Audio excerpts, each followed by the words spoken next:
மலையகம் உள்ளிட்ட நாட்டின் பல பகுதிகளில் தொடர்ந்து மழையுடன் கூடிய சீரற்ற வானிலை நிலவி வருகின்றது.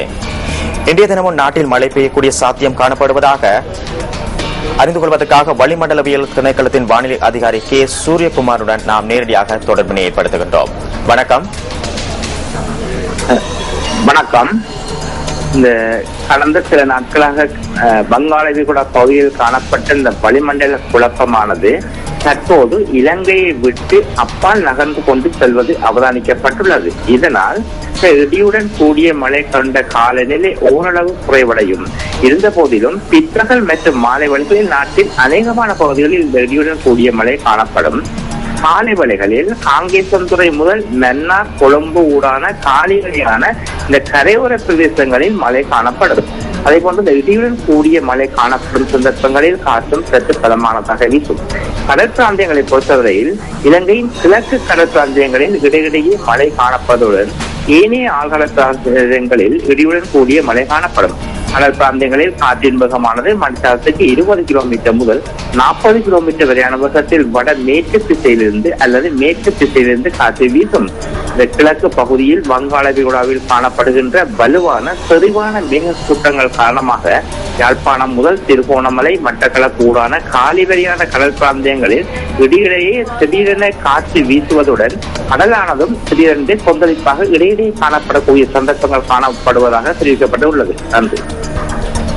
நன்றி அந்த வானிலை தொடர்பான தகவல்களுக்கு.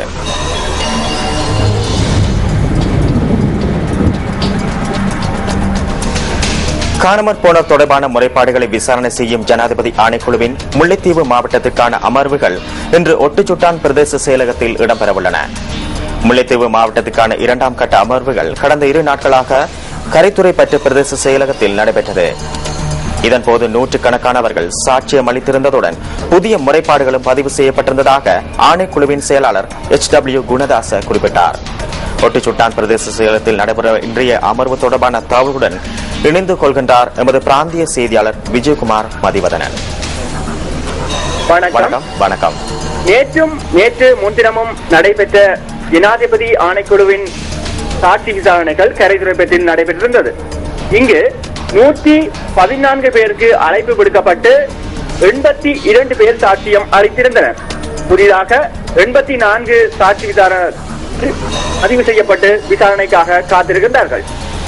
இன்றும் நாளையும் ஒட்டுச்சுட்டான் பிரதேச செயலகத்தில் ஜனாதிபதி ஆணைக்குழுவின் பகிரங்க சாட்சி விசாரணைகள் இடம்பெற உள்ளது.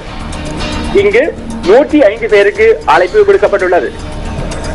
இன்று 9:30 மணிக்கு இந்த சாட்சி விசாரணைகள் ஆரம்பமாக இருக்கின்றன. நியூஸ் செய்திகளுக்காக விஜயகுமார் மதிவதனன். நன்றி.